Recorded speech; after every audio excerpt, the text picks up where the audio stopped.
ये सेंटेंस को दो मराठी में बोलूँगा, नागपुर की मराठी और पुणे की मराठी।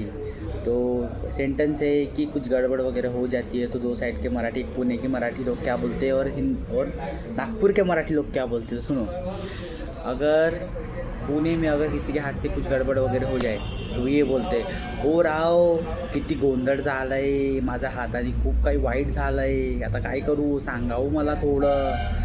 आता हेच अगर नागपूरला म्हणायचं आहे, नागपूरवाले का म्हणून माहीत आहे का, अबे साल्या हे का डिंगणं गेलं का बी तुला घंटा बाबाजीच्या, तुला समजत नाही का काही कामधंदे करता येते का नाही येत, असं आहे।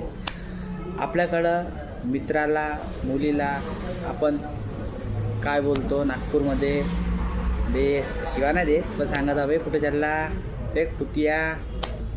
पुण्यामध्ये असे नाही, पुण्यामध्ये म्हणतात, ओ माऊली कुठं चाललंय, ओ राव कुठं चाललंय, थोडं थांबा की,